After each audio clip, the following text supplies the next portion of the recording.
The zombie city concept in urban economics does not mean a city is dead. It means it is caught between life and death, not thriving, not collapsing, but stuck in a specific condition where the forces that should produce recovery are being canceled out by the forces producing decline. Office buildings half empty, downtown streets quiet on weekday afternoons, retail corridors with shuttered storefronts next to boutique coffee shops, population drifting out, property values holding in some neighborhoods while others hollow out. These are America's 10 largest cities becoming real-life zombie cities. And here's why. Number 10, San Jose, California. San Jose is the capital of Silicon Valley, home to the headquarters of Adobe, Cisco, and until recently many others. And it has the highest median household income of any major American city, somewhere in the vicinity of $120,000 to $130,000 per year. By income metrics, San Jose should be thriving beyond any reasonable concern. The zombie quality shows up in a specific and ironic way. San Jose's downtown has been hollowed out by the same tech economy that made the city wealthy. When the pandemic demonstrated that tech workers could function from home, the companies that had been anchoring downtown San Jose's office market dramatically reduced their physical footprints. The San Jose Convention Center, which depends on business travel and conferences, saw bookings collapse during the pandemic and has not fully recovered. The tech industry's shift to remote and hybrid work hit the cities that depended on tech office workers' daily presence most acutely. San Jose's homelessness crisis, proportionally one of the worst in California, is visible in the Coyote Creek floodplain and in specific downtown areas, creating the specific urban juxtaposition of enormous tech wealth and visible poverty that defines Bay Area cities broadly. The SJPD's own annual crime data shows that property crime has been a consistent concern in the downtown corridor. San Jose is not declining economically in any aggregate sense. Downtown San Jose, specifically, has the specific quality of a place where the economic engine is running, but the streetscape is not benefiting from it. The downtown retail vacancy problem is concrete. The Santana Row development in West San Jose, a privately managed retail and residential complex, functions well because it is managed as a private environment rather than as a public streetscape. Downtown San Jose's City Hall area and the San Pedro Square Market neighborhood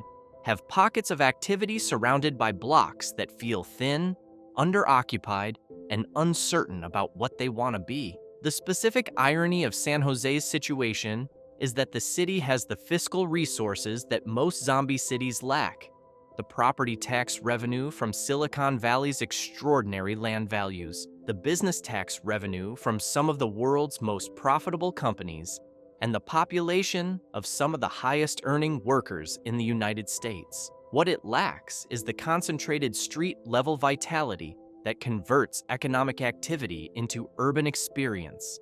The people who work for those companies are increasingly doing so from homes in Los Gatos, Palo Alto, and San Francisco, rather than from offices in downtown San Jose. And the specific activation that office workers provide to a downtown's lunch economy, coffee economy, and after-work economy has largely departed. Number 9.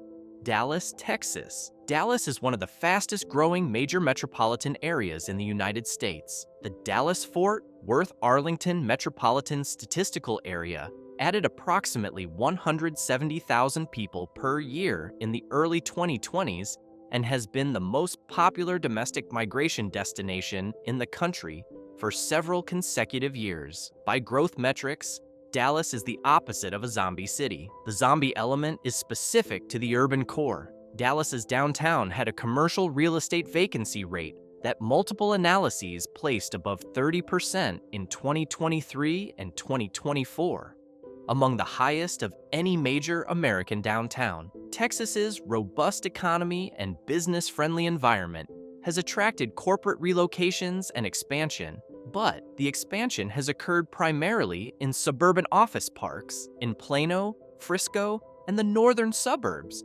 rather than in the downtown core. The downtown Dallas street-level experience reflects this. Significant residential development. The population of people living in downtown Dallas has grown substantially, making it a more residential neighborhood than it was. But retail and commercial activity at street level that is disconnected from the residential density above. The Dallas Arts District, one of the largest contiguous urban arts districts in the country, anchored by the AT&T Performing Arts Center complex that includes the Winspear Opera House, the Wiley Theater, and the Meyerson Symphony Center, provides genuine cultural anchoring.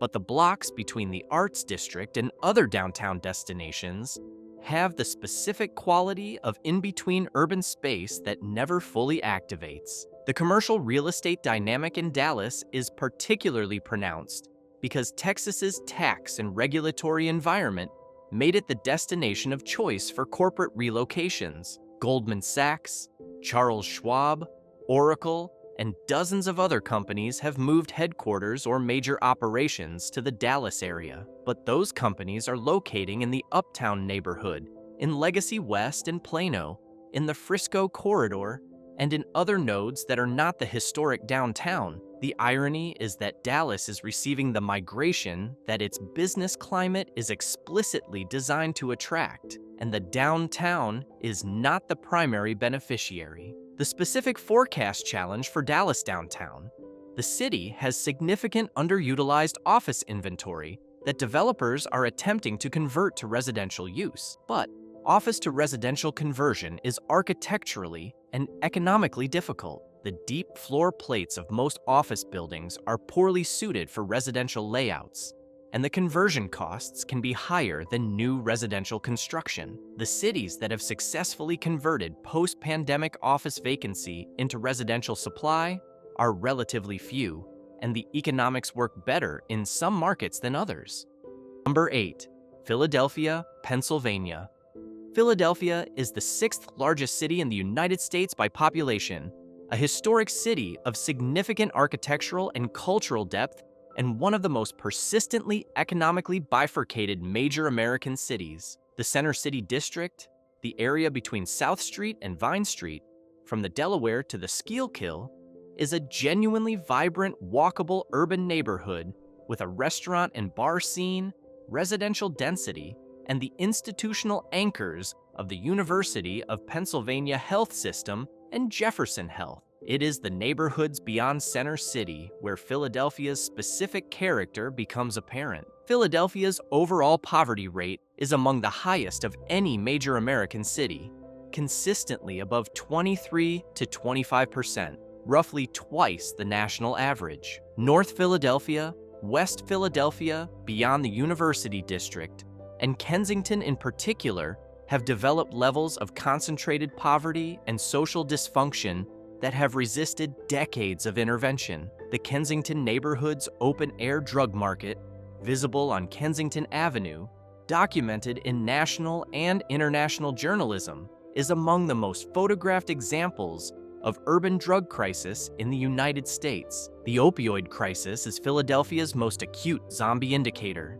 The Pennsylvania Department of Health documented approximately 1,413 overdose deaths in Philadelphia County in 2023, in a city of approximately 1.5 million people. This represents a mortality rate from overdose that exceeds most peer cities. The specific visible character of Kensington, the people in evident incapacitation on the streets, the damaged buildings, the social service infrastructure overwhelmed by need, is what multiple journalists and documentary filmmakers have used to illustrate the scope of the American opioid crisis at its most concentrated. Number 7. San Antonio, Texas. San Antonio, the 7th largest city in the United States with approximately 1.4 million residents, presents a specific version of zombie city dynamics that differs from the coastal cities on this list. The city is growing. San Antonio and its metro area have been among the faster growing in Texas, and it does not have the fiscal dysfunction of the northeastern cities or the housing crisis of California cities. What San Antonio has is a persistent poverty concentration in its older neighborhoods that has not been addressed by the growth. The median household income in San Antonio is approximately $55,000, significantly below the national median of approximately $74,000. And a significant proportion of the city's residential areas are characterized by aging housing stock, limited economic opportunity, and inadequate infrastructure investment. The east side of San Antonio, large sections of the south side, and specific west side neighborhoods have poverty rates that reflect decades of underinvestment relative to the growth occurring in the northern suburbs. San Antonio's downtown has a tourist economy anchored by the Riverwalk, one of the most visited tourist attractions in Texas, drawing millions of visitors annually. But the economic activity generated by the Riverwalk is heavily concentrated in the hospitality and entertainment sector and does not translate into the broader economic vitality of the surrounding urban neighborhood. The city immediately surrounding the Riverwalk tourist corridor has significant vacancy and limited economic activity at the street level. The specific San Antonio dynamic is the divergence between growth and equity. The city grows, new suburbs expand northward into Bexar County and beyond. The tech and cybersecurity sector around the Port San Antonio development has added employment.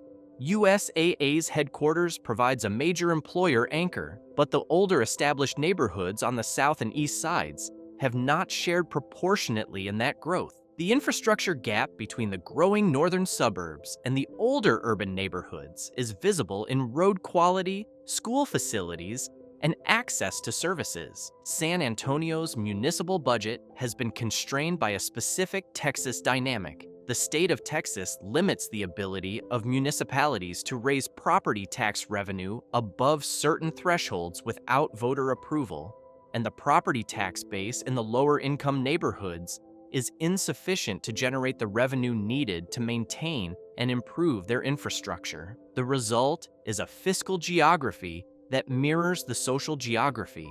Higher property value areas generate the revenue that funds city services broadly, while lower property value areas generate insufficient local tax revenue to serve their own populations at comparable levels. Number 6. Phoenix, Arizona. Phoenix is simultaneously one of the fastest growing cities in the United States and one of the least prepared for the specific environmental conditions of that growth. The Phoenix Mesa Chandler Metropolitan Statistical Area grew from approximately 4.9 million residents in 2020 to over 5 million by 2023. The growth is driven by domestic migration from California and the Northeast. The same cost of living and tax advantage factors that are driving growth in Dallas and Las Vegas. The zombie quality in Phoenix is environmental and infrastructural. Phoenix sits in the Sonoran Desert at an elevation of approximately 1,086 feet. In the summer of 2023, Phoenix recorded 31 consecutive days of temperatures at or above 110 degrees Fahrenheit, including a record high of 119 degrees Fahrenheit on July 16, 2023. Maricopa County, which includes Phoenix, documented 645 heat-associated deaths in 2023, the most in any single year in the county's recorded history. Phoenix's urban heat island effect, the city is measurably 8 to 10 degrees Fahrenheit hotter than the surrounding desert due to the replacement of desert vegetation with heat-absorbing pavement and buildings, amplifies the already extreme desert temperatures. The water situation compounds the environmental challenge. Phoenix depends on the Colorado River for approximately 36% of its water supply through the Central Arizona Project, a canal system completed in 1993. The Colorado River's declining supply and the mandatory cutbacks imposed by the Bureau of Reclamation since 2022 directly affect Arizona's water allocation. Some outlying Phoenix suburban communities have been building on land where the local groundwater supply was projected to run out within decades. Arizona's Department of Water Resources withdrew approval for new construction in parts of the Rio Verde Highlands area in 2023 when the groundwater adequacy projections proved inadequate, leaving homeowners who had already purchased lots without the water supply they had been promised. Number 5. San Diego, California. San Diego is the 8th largest city in the United States, with approximately 1.4 million residents, a military economy that provides significant stability, a biotech and life sciences sector that generates substantial economic activity, and a physical environment, the climate, the beaches, the geography that makes it one of the most desirable locations in the country. It also has a homeless population that the Regional Task Force on Homelessness counted at approximately 10,264 people in 2023, a housing cost structure that rivals Los Angeles and San Francisco, and the specific California combination of fiscal pressure and service demand that characterizes the state's major cities. San Diego's zombie quality is visible in its downtown and in specific eastern neighborhoods. The Gaslamp Quarter, the historic downtown entertainment district, has seen retail turnover and vacancy increase in the post-pandemic period as the street-level retail economy has shifted. The East Village neighborhood, which was projected to be a major residential development hub, has become a significant locus of the city's homeless population, with the interaction between new residential development and encampment conditions producing the specific urban friction that affects investment decisions in adjacent areas. The specific military economy that gives San Diego stability also creates distortions. Large portions of the city's most valuable coastal land is occupied by federal military installations, Naval Base, San Diego, Marine Corps Air Station Miramar, and others, that generate significant local employment but do not generate property tax revenue, placing higher fiscal burden on the civilian tax base. San Diego's specific housing situation has a geographic constraint that amplifies the crisis. The city is bounded by the Pacific Ocean to the west, the international border to the south, Camp Pendleton to the north, and mountains and desert to the east, creating a natural and political boundary system that limits outward expansion more than most Sunbelt cities face. The result is that housing prices in San Diego have risen to levels that rival Los Angeles and San Francisco, without San Diego having Los Angeles's or San Francisco's economic scale or wage base. The specific median home price in San Diego has exceeded $900,000 in recent years, making it one of the most expensive housing markets in the United States in absolute terms, and one of the least affordable relative to local median income. A median income household in San Diego, earning approximately $90,000 per year, would need to spend approximately 80 to 90% of their pre-tax income to make mortgage payments on a median-priced home. The households who purchased before 2015 are sitting on significant equity gains. The households who have not yet purchased, younger workers, recent arrivals, service sector employees, face a market that is functionally closed to homeownership. The bifurcation between the asset-owning population and the non-asset-owning population in San Diego mirrors the broader California pattern, and the visible consequence is the same. The people who make the city function cannot afford to live where they work. Number 4. Chicago, Illinois. Chicago is the third largest city in the United States, with approximately 2.7 million residents.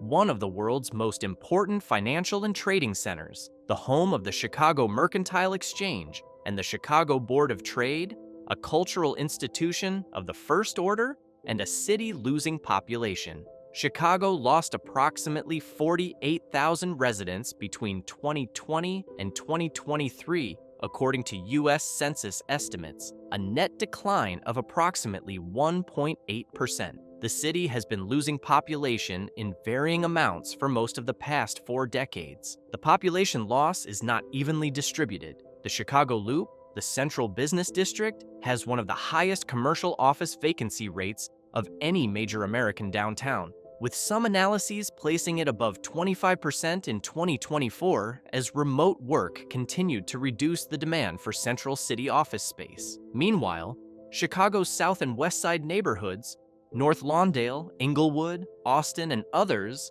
have been experiencing population loss and disinvestment for decades. With concentrated poverty, inadequate housing stock, and violent crime rates that are among the highest in any American city for specific neighborhoods. Chicago's violent crime is the most documented zombie indicator. In 2023, Chicago recorded 617 homicides, down from 797 in 2021, but still significantly above the levels of the mid-2000s and above the homicide totals of New York City and Los Angeles, both of which have substantially larger populations. The specific geography of Chicago's violent crime heavily concentrated in specific South and West Side neighborhoods, while the Loop, the North Side lakefront neighborhoods, and the Near North are relatively safe, creates a bifurcated city where the experience of one resident can be entirely different from another's, depending on their zip code. The Illinois policy environment adds a fiscal layer that is specific to the state. Illinois has one of the most severely underfunded pension systems in the United States, with pension liabilities for state employees and teachers that a 2023 report by the state's Commission on Government Forecasting and Accountability placed at over $220 billion unfunded. The state's repeated credit rating downgrades. Illinois has been downgraded multiple times by Moody's, S&P, and Fitch, have increased the state's borrowing costs and reduced the fiscal flexibility available for other priorities. Chicago's pension situation mirrors the state's in character, with the city's pension funds consistently among the most underfunded in major American cities. The population loss has been most acute in specific neighborhoods. Greater Englewood, West Englewood, and Fuller Park on the south side have lost more than half their population since the 1960s, when their peak populations were sustained by industrial employment that has since entirely disappeared. The housing stock in these neighborhoods, largely brick 2 flats and 3 flats built in the early 20th century, stands in various states of abandonment, owner-occupancy, and rental use, creating block-by-block variation in condition that makes neighborhood-level statistics misleading about the street-level reality. As journalist and Chicago native Ta-Nehisi Coates described Chicago's South Side in his 2014 Atlantic essay, The Case for Reparations, Chicago was then the most segregated city in America, and the North Lawndale community was its finest example. In 1930, it was 90% white. By 1960, it was 91% black. The physical and economic consequences of that demographic transition, driven by redlining, contract selling of homes to black buyers at exploitative terms, and systematic disinvestment, are still structurally present in those neighborhoods 6 decades later. Number 3. Houston, Texas. Houston is the 4th largest city in the United States, with approximately 2.3 million residents, the energy capital of the world, and a city without traditional land use zoning, the only major American city that does not have Euclidean zoning codes. The absence of zoning has produced an urban form unlike any other American city, an entirely horizontal, sprawling metropolitan area of approximately 670 square miles of city limits that grade continuously from dense urban to suburban to light industrial to open land, with no sharp edges between uses. Houston's zombie quality is flood-related in a way that is specific to its geography and increasingly expensive. The Houston metropolitan area is built on the Gulf Coastal Plain, flat, low-elevation terrain with clay-heavy soils that drain slowly, and where developed land prevents the natural infiltration that historically managed rainfall.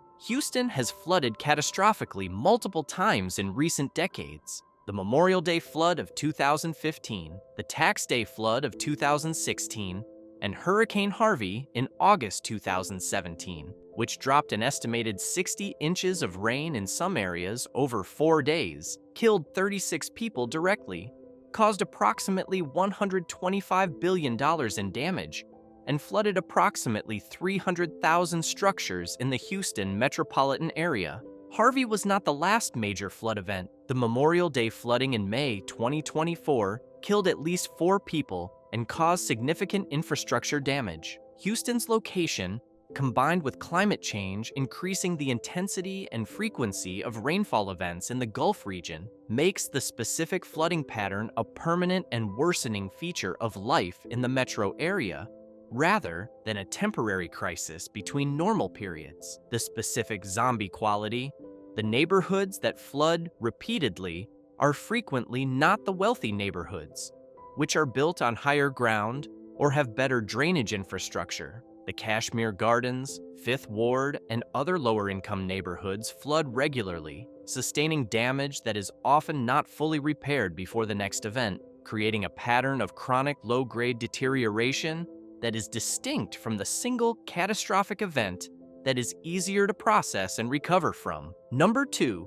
Los Angeles, California. Los Angeles, the second largest city in the United States with approximately 4 million residents, is covered in depth in the associated video on the city's specific crisis dynamic. The summary for this context: the combination of the January 2025 Palisades and Eaton wildfires, 29 deaths, approximately 23,448 and 14,117 acres respectively, tens of billions in insured losses, an unsheltered homeless population of approximately 46,260 people in Los Angeles County, per the 2023 LAHSA count, a commercial office vacancy rate that has risen significantly in the post-pandemic downtown environment, a housing cost structure that has pushed the workers the city needs to function into hour-long commutes from distant suburbs, and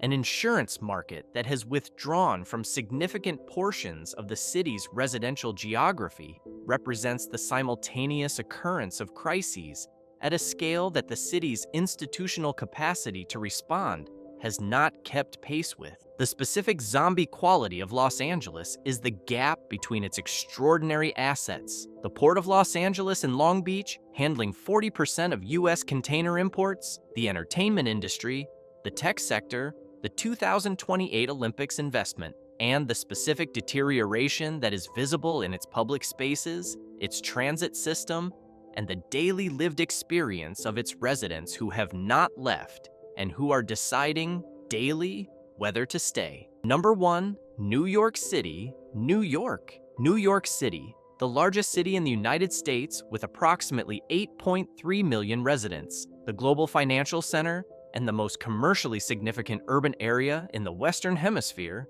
is a zombie city in progress in a way that would have seemed implausible a decade ago. The commercial real estate situation is the most structurally significant indicator. Manhattan office vacancy rates reached approximately 18 to 22% by 2024, the highest sustained level since the early 1990s recession that nearly bankrupted the city. The difference from the 1990s: in the 1990s, the office market recovered as the economy recovered. The current vacancy reflects a structural change: the shift to remote and hybrid work that may not reverse regardless of economic conditions. If companies operate effectively with 30 to 40% fewer employees in the office at any given time, they need 30 to 40% less office space on a permanent basis. The fiscal implications are specific and alarming to people who follow them. New York City's property tax revenue is heavily dependent on commercial real estate values. Commercial properties, office buildings, hotels, retail, account for approximately 40% of the city's property tax base. As the vacancy rate increases, assessed values decline, and assessed values determine property tax revenue. The city's independent budget office has projected that the commercial real estate situation could reduce city property tax revenues by billions of dollars over the next several years. The subway, the circulatory system of New York City's economic life, carrying approximately 3.5 million riders per day before the pandemic, has been recovering from a pandemic-era ridership collapse to approximately 1.4 million daily riders at the worst point. By 2024, ridership had recovered to approximately 80 to 85% of pre-pandemic levels. But the combination of actual crime incidents and perception of crime, disorder on trains, incidents that receive significant media coverage, has made returning to the subway a choice that many higher-income New Yorkers have not made. The population trajectory adds context. New York City lost approximately 468,000 residents between April 2020 and July 2022, the largest two-year population loss in the city's modern history. It has since been recovering through international immigration, but the domestic outmigration of higher-income residents who relocated during the pandemic and did not return is a documented demographic shift with fiscal consequences. As author and urbanist Richard Florida, whose work on the creative class helped define the post-industrial economic theory of cities, described the current urban moment. The question for New York, and for every major city, is whether the hybrid work revolution has permanently changed the calculus of urban density, or whether cities will snap back to something like before. I think the honest answer is probably somewhere in between, and nobody knows exactly where that is yet. New York is not collapsing. It has survived worse. The fiscal near bankruptcy of 1975, the crack epidemic and crime crisis of the 1980s and 1990s, September 11th, the 2008 financial crisis, and the pandemic. The question being asked in 2025 is not whether New York is finished, but whether the specific model of New York's urban economy, the model built on density, office-based knowledge work, and the daily convergence of millions of people into a small geographic area, has permanently changed. 10 cities, from San Jose to New York, from Phoenix's heat crisis to Philadelphia's opioid corridor, from Houston's floods to Chicago's decades-long population drain, none of them are abandoned.